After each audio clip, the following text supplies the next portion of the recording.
नमस्कार दोस्तों, एक बार फिर से आपका स्वागत है आपके अपने RSCIT गुरुजी यूट्यूब चैनल पर। हमारे इस चैनल पर हम आपकी RSCIT परीक्षा की तैयारी के लिए महत्वपूर्ण प्रश्न उत्तरों के वीडियोज लाते रहते हैं। यह सभी प्रश्न उत्तर आपकी RSCIT परीक्षा की तैयारी के लिए बहुत ही खास रहने वाले हैं।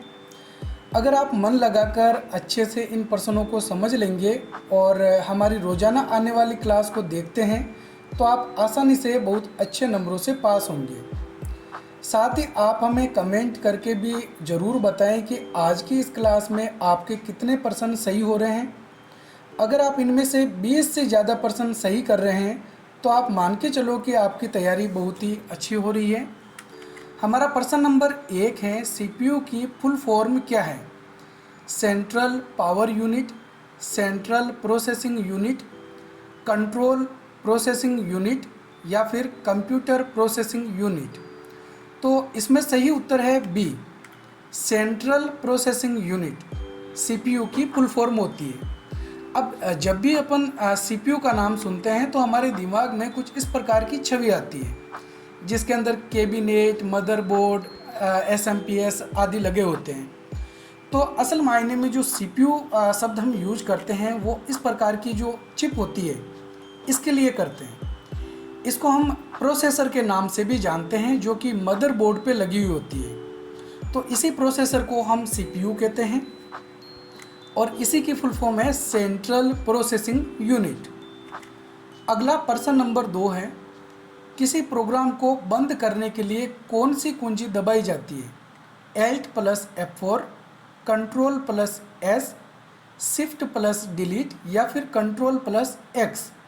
तो इसमें सही उत्तर है ए, Alt + F4 शॉर्टकट कुंजी का प्रयोग हम किसी खुले हुए प्रोग्राम को बंद करने के लिए यानी कि क्लोज करने के लिए करते हैं, या फिर अगर हमने डेस्कटॉप ओपन कर रखी है, कोई सॉफ्टवेयर ओपन नहीं है, तो शटडाउन करने के लिए भी इस शॉर्टकट कुंजी का प्रयोग किया जाता है। तो आपको ये दोनों ही चीज़ें ध्यान में रखनी है। किसी प्रोग्राम को क्लोज करने के लिए Alt + F4 का प्रयोग करते हैं। इसके अलावा कंप्यूटर को शटडाउन करने की जो शॉर्टकट कुंजी होती है वो भी Alt + F4 होती है। अगला प्रश्न नंबर 3 है, कंप्यूटर में कौन सी मेमोरी सबसे तेज होती है? रैम, रोम, कैश या फिर हार्ड डिस्क। तो इसमें सही उत्तर है C, cache memory. Cache memory RAM से भी तेज होती है। साथ ही आपको ध्यान में रखना है, कई बार क्वेश्चन ये भी बनता है कि ऐसी कौन सी मेमोरी है जिसके अंदर कंप्यूटर जो भी बार बार डेटा यूज कर रहा है वो उसमें सेव रहता है, तो वो भी कैश मेमोरी होती है। कंप्यूटर द्वारा बार बार यूज किए गए प्रोग्राम या फाइलों को कैश मेमोरी में अस्थायी रूप से सेव करके रखा जाता है। यह कैश मेमोरी CPU के अंदर या CPU के पास लगी होती है। आपको मैंने बताया था कि CPU किसे कहते हैं? जो चिप लगी हुई होती है जिसको हम प्रोसेसर कहते हैं, जो मदरबोर्ड पे लगी हुई होती है, इसी को ही CPU कहा जाता है। तो इस CPU के अंदर या CPU के पास में कैश मेमोरी होती है और इस मेमोरी के अंदर जो डेटा रखा जाता है वो अस्थायी रहता है, जो डेटा कंप्यूटर द्वारा बार बार यूज किया जाता है। तो कैश मेमोरी जो डेटा है वो रैम से लेती है और रैम जो डेटा है वो हार्ड डिस्क से लेती है। अगला प्रश्न नंबर 4 है, निम्न में से कौन सी खोज इंजन है? याहू, इंस्टाग्राम, जीमेल या फिर विंडोज। तो इसमें सही उत्तर है ए, याहू। याहू एक खोज इंजन, खोज का मतलब सर्च इंजन होता है। जैसे गूगल, बिंग, याहू, डकडकगो, ये कुछ सर्च इंजन के उदाहरण हैं। आपको ये अच्छे से याद रख लेना है, जब भी कोई सर्च इंजन का क्वेश्चन आएगा तो ज़्यादातर इन चारों में से ही पूछा जाएगा, गूगल, बिंग, याहू और डकडकगो। इसमें आपको ध्यान में रखना है कि ये जो बिंग सर्च इंजन है ये माइक्रोसॉफ्ट कंपनी के द्वारा बनाए गए हैं और माइक्रोसॉफ्ट कंपनी के द्वारा जो ब्राउज़र यूज करते हैं वो होता है माइक्रोसॉफ्ट एज, और माइक्रोसॉफ्ट एज के अंदर जो सर्च इंजन है वो होता है बिंग। अगला प्रश्न नंबर 5 है, गूगल क्रोम क्या है? Operating system, web browser, game या फिर ईमेल। तो इसमें सही उत्तर है B, web browser. Google Chrome क्या है? एक वेब ब्राउज़र है। कई बार दिक्कत ये आती है कि जो ब्राउज़र हैं और जो सर्च इंजन है उसमें हम अच्छे से अंतर नहीं कर पाते हैं। तो अभी जैसे हमने क्वेश्चन नंबर 4 में देखा कि बिंग, गूगल, याहू, डकडगो ये क्या है, सर्च इंजन है। और यहाँ पे हम देख सकते हैं सफारी, फायरफॉक्स जिसको मोजिला फायरफॉक्स भी कहते हैं, क्रोम जिसको गूगल क्रोम, माइक्रोसॉफ्ट एज या फिर ओपेरा, ये सभी ब्राउज़र के उदाहरण हैं जिसके अंदर हम इंटरनेट चलाते हैं। यानी ये सॉफ्टवेयर होते हैं, एप्लीकेशन सॉफ्टवेयर जो हम हमारे कंप्यूटर में इंस्टॉल करके रखते हैं। और ये कौन सी कंपनी के द्वारा बनाए गए हैं वो भी आप देख सकते हो। एप्पल सफारी के द्वारा बनाया गया है, मोजिला फायरफॉक्स और गूगल क्रोम जो है वो गूगल के द्वारा बनाया गया है, माइक्रोसॉफ्ट एज माइक्रोसॉफ्ट कंपनी के द्वारा और ओपेरा ओपेरा के द्वारा। अगला प्रश्न नंबर 6 है, MS एक्सेल में सूत्र की शुरुआत किस चिन्ह से होती है, बराबर, प्लस, माइनस या फिर @ तो आपने एक्सेल में कोई भी फॉर्मूला लगाया होगा तो ये क्वेश्चन का आंसर आपको अच्छे से पता होगा कि जब भी हम कोई फॉर्मूला फंक्शन यूज करते हैं तो सबसे पहले हम इक्वल लगाते हैं, बराबर वाला जो चिन्ह है वो लगाते हैं। जैसे मान लो हम यहाँ पे इनकी टोटल करना चाहते हैं तो इनकी टोटल करने के लिए हमने पहले यहाँ बराबर लगाया, फिर सम और सेलो के एड्रेस लिखे हैं, तो इस तरीके से इनकी टोटल हो जाती है। सम के लिए टोटल के लिए अपन सम वाला जो फॉर्मूला है या फंक्शन है वो काम में लेते हैं। अगला प्रश्न नंबर 7 है, CD रोम किस प्रकार की डिवाइस है, इनपुट, आउटपुट, स्टोरेज या फिर प्रोसेसिंग। तो सही उत्तर है इसमें सी, स्टोरेज। CD रोम एक स्टोरेज डिवाइस होती है। इसके अलावा CD रोम, CD या DVD, ब्लू-रे डिस्क, इसको ऑप्टिकल डिस्क के नाम से जाना जाता है। Optical disc. CD की फुल फॉर्म भी आपको याद रखनी है। CD की फुल फॉर्म होती है कॉम्पैक्ट डिस्क और रोम लगा हुआ यानी कि रीड ओनली मेमोरी। तो CD, DVD, ब्लू-रे डिस्क इसको ऑप्टिकल डिस्क के नाम से जाना जाता है। ये क्वेश्चन भी कई बार एग्जाम में रिपीट हो चुका है।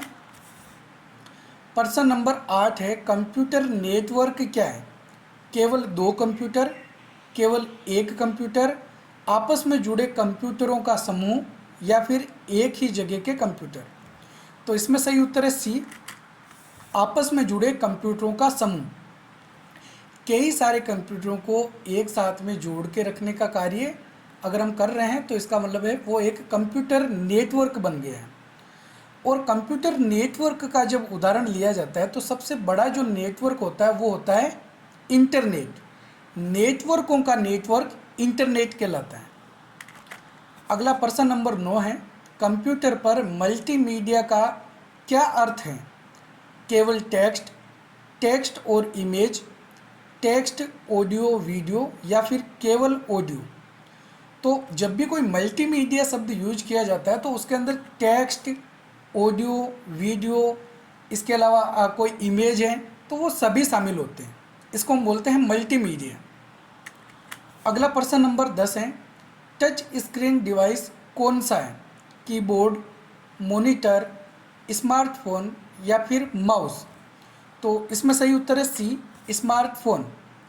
नॉर्मली हम जो स्मार्टफोन यूज करते हैं उसके अंदर टच स्क्रीन लगी हुई होती है जिसको हम छूने से कोई भी फंक्शन को ओपन कर सकते हैं या चलाते हैं।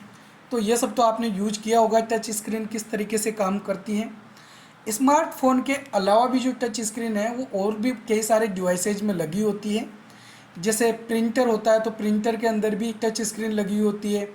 स्मार्ट बोर्ड या टेलीविज़न जो स्मार्ट टीवी है वो आपने देखी होगी। इसके अलावा टैबलेट या टच स्क्रीन वाले लैपटॉप होते हैं तो इनमें भी इस प्रकार से टच स्क्रीन का प्रयोग किया जाता है। प्रश्न नंबर 11 है, कंप्यूटर को चालू करने के लिए सबसे पहले क्या करते हैं, कीबोर्ड दबाते हैं, माउस घुमाते हैं, पावर बटन दबाते हैं या फिर स्क्रीन साफ करते हैं। तो इसमें सही उत्तर है सी, पावर बटन दबाते हैं। ये जो इस प्रकार का CPU होता है इसके सामने पावर बटन लगा हुआ होता है। अब जैसे मैंने आपको पहले बताया कि CPU इस प्रकार की जो चिप होती है, प्रोसेसर, उसको कहा जाता है। लेकिन ज़्यादातर अपन CPU का मतलब इस प्रकार का CPU ही लेते हैं जो कैबिनेट होता है इस प्रकार का। तो इसका जो पावर बटन है इसको दबाने से कंप्यूटर चालू होता है, ऑन होता है। ठीक है। जिसको हम पावर बटन बोलते हैं, जो बटन लगा हुआ होता है सीपीयू में वो पावर बटन कहलाता है। प्रश्न नंबर 12 है, एमएस एक्सेल में कॉलम को पहचानने के लिए क्या प्रयोग होता है? संख्या 1 2 3 या फिर अक्षर ABCD, नाम या फिर तारीख। तो कॉलम की जो हेडिंग्स होती है उसको हम ABCD के द्वारा पहचानते हैं। यहाँ पे देख सकते हैं ये ABCD जो लिखा हुआ है ये कॉलम कहलाते हैं, और ये जो गिनती लिखी हुई है 1 2 3 इसको हम रो बोलते हैं। रो और कॉलम के प्रतिच्छेदन से जो एक चौकोर बॉक्स बनता है वो चौकोर बॉक्स सेल कहलाता है। तो ये भी ध्यान में रखना है, ये एक चौकोर बॉक्स सेल होता है, और ये कॉलम्स हैं जो ABCD के द्वारा दर्शाए गए हैं, और ये जो पंक्ति के रूप में संख्या में दर्शाए गए हैं इनको हम बोलते हैं रो। प्रश्न नंबर 13 है, कंप्यूटर में सेव एज का उपयोग किस लिए किया जाता है? नई फाइल खोलने के लिए, फाइल हटाने के लिए, फाइल को नए नाम से सेव करने के लिए, या फिर फाइल को बंद करने के लिए। तो इसमें सही उत्तर है सी, फाइल को नए नाम से सेव करने के लिए। अगर हम नए नाम से या नई जगह पे सेव करना चाहते हैं किसी फाइल को तो उसके लिए सेव एज विकल्प काम में लिया जाता है। लेकिन जो फाइल हम पहली बार सेव कर रहे हैं उसके लिए सेव वाला ऑप्शन काम में लेते हैं, जिसकी शॉर्टकट कुंजी Ctrl+S होती है। और अगर अपन माइक्रोसॉफ्ट वर्ड एक्सेल चला रहे हैं तो उसके अंदर अगर अपन सेव एज करना चाहते हैं तो इसके लिए शॉर्टकट कुंजी F12 काम में ली जाती है। तो शॉर्टकट कुंजियाँ भी आपको ध्यान में रखना है, सेव एज की F12 होती है। प्रश्न नंबर 14 है, निम्न में से कौन सी सोशल मीडिया साइट नहीं है? Facebook, Twitter, Amazon, Instagram. इसमें सही उत्तर है सी, अमेजोन। आपको मैंने पिछले वीडियोज़ में बताया था कि अमेजोन, फ्लिपकार्ट, स्नैपडील ये सब ई-कॉमर्स वेबसाइट के उदाहरण होते हैं जिनके द्वारा हम ऑनलाइन सामान खरीद या बेच सकते हैं। यहाँ पे आप देख सकते हैं फेसबुक, इंस्टाग्राम, एक्स जिसका नाम ट्विटर है, ट्विटर को अब एक्स के नाम से जाना जाता है, YouTube, WhatsApp, Snapchat, LinkedIn, Pinterest ये सभी सोशल मीडिया वेबसाइट होती है। अगला प्रश्न नंबर 15 है, माउस से स्क्रीन पर दाईं ओर क्लिक करने को क्या कहते हैं? Double click, right click, single click या फिर क्लिक एंड ड्रैग। तो माउस के राइट वाला बटन दबाना इसको हम बोलते हैं राइट क्लिक करना। जब हम राइट क्लिक करते हैं तो जिस भी आइकन के ऊपर हम राइट क्लिक करते हैं उससे संबंधित इस प्रकार के मेन्यू की एक लिस्ट खुलती है जिसमें हम उस आइकन को कट, कॉपी, डिलीट या फिर जो भी अदर एक्टिविटी है वो कर सकते हैं।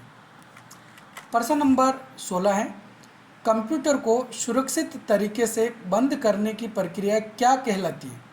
रीस्टार्ट, स्लीप, शटडाउन या फिर हाइबरनेट।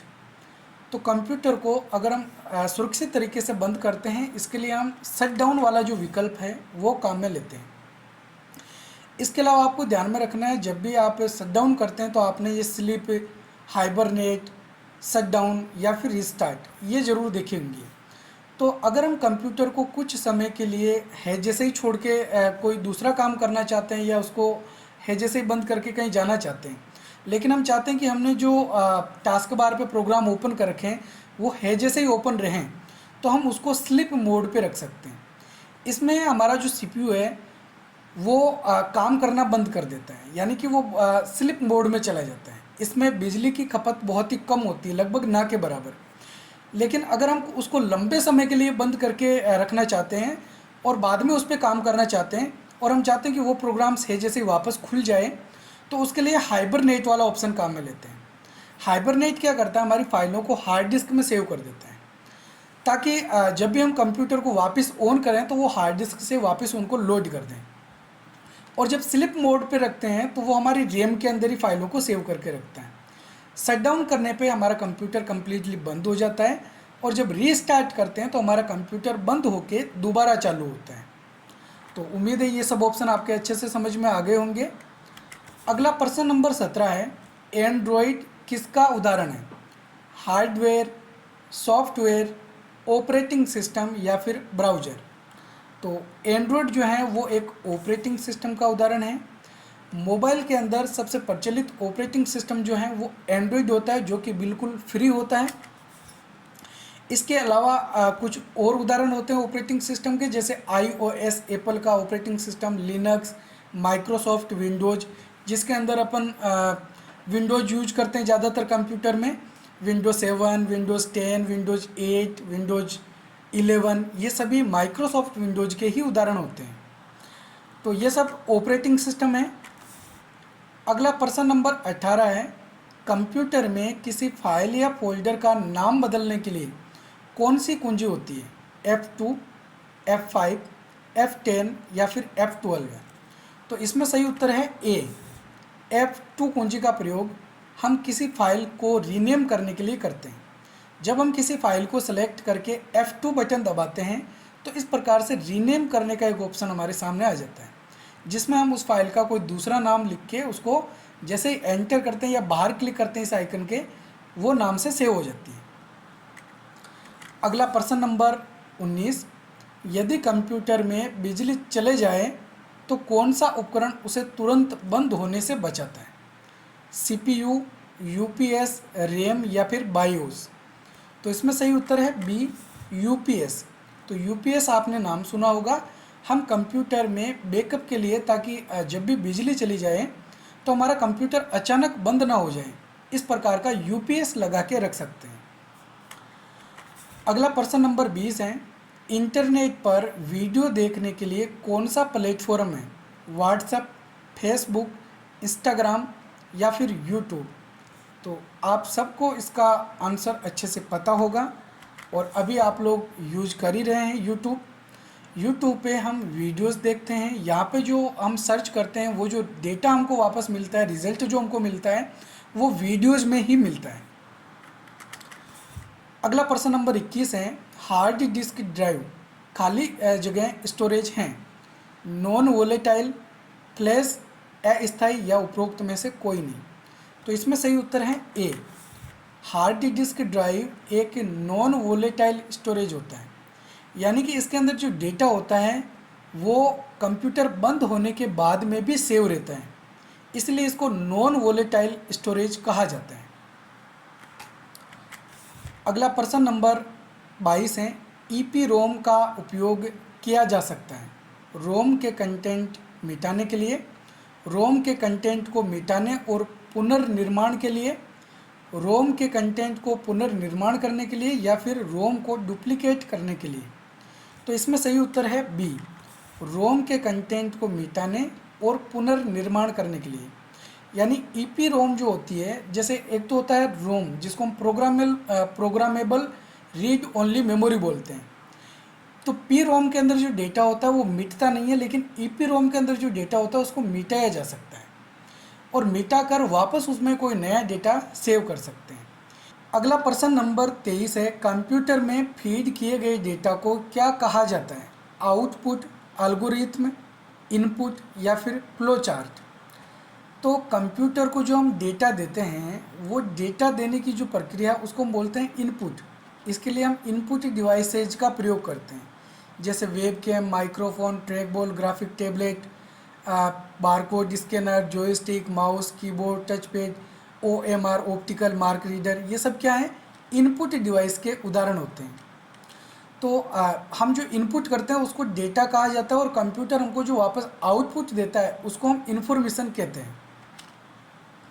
अगला प्रश्न नंबर 24 है, निम्नलिखित में से कौन एक सामान्य सुरक्षा सुविधा है जो ऑनलाइन बैंकिंग में उपयोगकर्ताओं की पहचान की पुष्टि के लिए किया जाता है? कैप्चा, इमोजी प्रमाणीकरण, सोशल मीडिया लॉगिन या फिर जियो टैगिंग? तो इसमें सही उत्तर है ए, कैप्चा कोड। आपने जब भी कोई लॉगिन किया होगा तो ज़्यादातर आपने देखा होगा जब हम ID पासवर्ड लगाते हैं तो इस प्रकार के कुछ टेढ़े मेढ़े अक्षरों में लिखे हुए कैप्चा कोड आ जाते हैं। तो ये कैप्चा कोड हमको यहाँ पे वापस एक बॉक्स दिया होता है, उसके अंदर एंटर करने होते हैं। अगर कैप्चा कोड समझ में नहीं आते हैं तो उनको वापस रिफ्रेश करके नए कैप्चा कोड भी लाए जा सकते हैं। तो ये कैप्चा कोड ये पुष्टि करता है कि ये जो लॉगिन कर रहा है वो कोई मनुष्य, कोई रोबोट या कोई मशीन नहीं है, क्योंकि जो रोबोट या मशीन है वो इस प्रकार की टेक्स्ट को आसानी से नहीं पढ़ पाती है। अगला प्रश्न नंबर 25 है, इलेक्ट्रॉनिक फंड्स ट्रांसफ़र के संदर्भ में NEFT का क्या मतलब है? National electronic fund system, national electronic funds transfer, non exclusive fund transfer system, national efficient fund transfer. तो इसमें सही उत्तर है B, national electronic fund transfer. NEFT की फुल फॉर्म होती है। और जो भी हम फंड नेफ्ट करते हैं, ये नेफ्ट जो है वो हमको 24 घंटे के अंदर इसका टाइम होता है। 24 घंटे में ये हमारे अकाउंट में ट्रांसफ़र होता है। कई बार ये बहुत ही जल्दी ट्रांसफ़र हो जाता है, लेकिन मैक्सिमम 24 घंटे में ये नॉर्मली ट्रांसफ़र हो जाता है और ये सुरक्षित भी माना जाता है।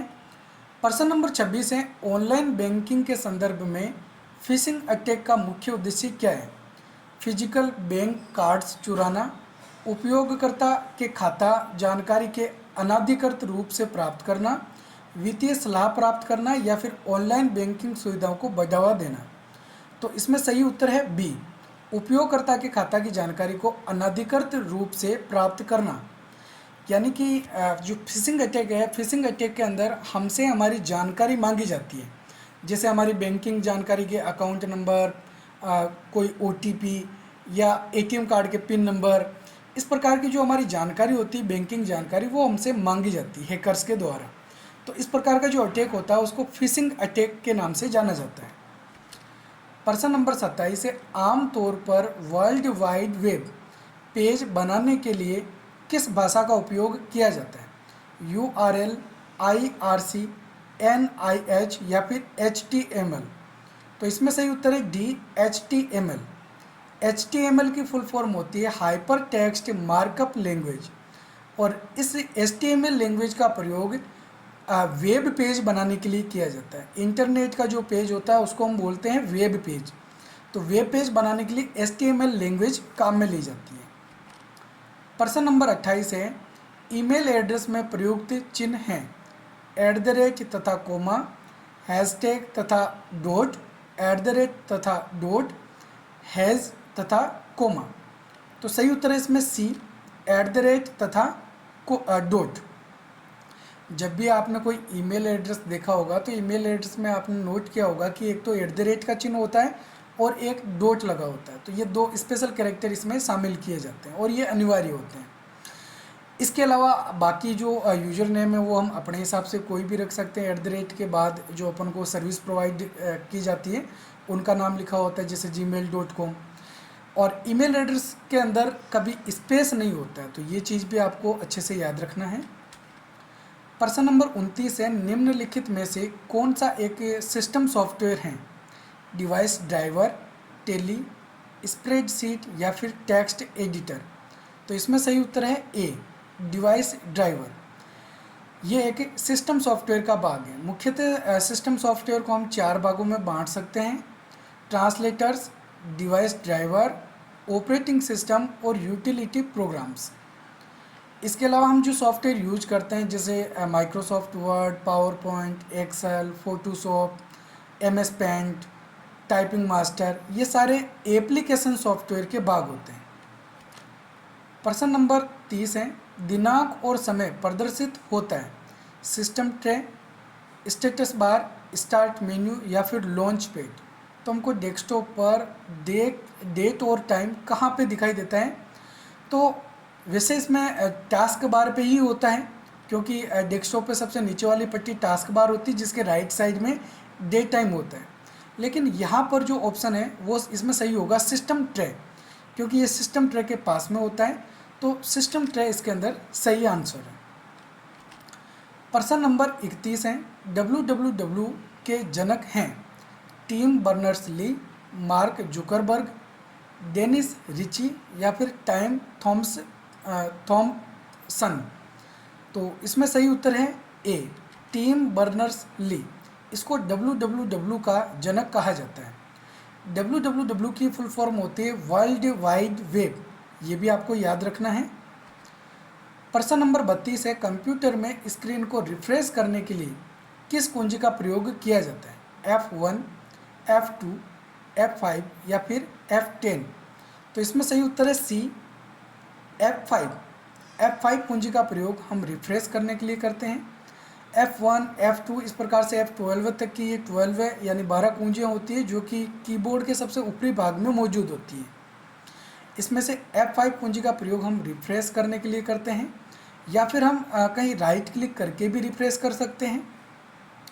F5 कुंजी का कार्य माइक्रोसॉफ्ट पावर पॉइंट के अंदर स्लाइड शो करने के लिए भी किया जाता है, तो ये भी आपको याद रखना है। स्लाइड शो के लिए F5 कुंजी काम में ली जाती है माइक्रोसॉफ्ट पावर पॉइंट में, और नॉर्मली रीलोड या रिफ्रेश करने के लिए F5 कुंजी यूज होती है। प्रश्न नंबर 33 है, माउस का उपयोग मुख्यतः किसके लिए किया जाता है? डेटा संग्रहण, इनपुट देने के लिए, आउटपुट प्राप्त करने के लिए, या फिर प्रिंटिंग के लिए। तो इसमें सही उत्तर है बी, इनपुट देने के लिए। माउस का प्रयोग ज़्यादातर इनपुट देने के लिए ही किया जाता है, आउटपुट के लिए तो यूज नहीं होता है माउस एक इनपुट डिवाइस है। प्रश्न नंबर 34 है, टेक्स्ट को बोल्ड करने की शॉर्टकट कुंजी क्या होती है? Ctrl+U, Ctrl+I, Ctrl+B, या फिर Ctrl+P। तो इसमें सही उत्तर है सी, Ctrl+B शॉर्टकट कुंजी का प्रयोग हम टेक्स्ट को बोल्ड करने के लिए करते हैं, यानी कि शब्दों को गहरा करने के लिए। तो माइक्रोसॉफ्ट वर्ड में आपने देखा होगा ये इस प्रकार का बी, आई और यू ये आइकन दे रखे होते हैं, एक साथ में होते हैं ज़्यादातर। तो ये जो बी वाला बटन है इसी को बोल्ड कहा जाता है, जिसकी शॉर्टकट कुंजी Ctrl+B होती है। और ये जो आई वाला आइकन दिखाई दे रहा है इसको इटैलिक कहा जाता है शब्दों को तिरछा करने के लिए, और ये यू वाला आइकन इसको अंडरलाइन कहा जाता है, इसकी शॉर्टकट कुंजी Ctrl+U होती है। प्रश्न नंबर 35 है, कंप्यूटर में एक साथ कई प्रोग्राम चलाने को क्या कहते हैं? Multi styling, multi printing, multitasking, या फिर मल्टी सेविंग। तो इसमें सही उत्तर है सी, मल्टीटास्किंग। हम कंप्यूटर में मल्टीटास्किंग की मदद से एक साथ कई सारे कार्य कर सकते हैं। जैसे मान लो हमको माइक्रोसॉफ्ट वर्ड में काम करते करते कोई ब्राउज करना है, इंटरनेट चलाना, तो वो भी चला सकते हैं। और जैसे मान लो हमको डॉक्यूमेंट बना रहे हैं, साथ में हमको कुछ म्यूजिक सुनना है, तो वो भी सुना जा सकता है। तो एक साथ में कई सारे कार्य एक साथ कर सकते हैं मल्टीटास्किंग की मदद से। तो ये थे आज के हमारे 35 महत्वपूर्ण प्रश्न उत्तर। उम्मीद है आपको हमारा वीडियो पसंद आया होगा। अगर आपको हमारा वीडियो पसंद आए तो वीडियो को लाइक और चैनल को सब्सक्राइब जरूर करें। साथ ही हमें कमेंट करके ज़रूर बताएं कि आपके इसमें से कितने प्रश्न उत्तर सही हो रहे हैं। तो हम मिलेंगे इसी प्रकार के एक और नई वीडियो में, तब तक के लिए जय हिंद, जय भारत।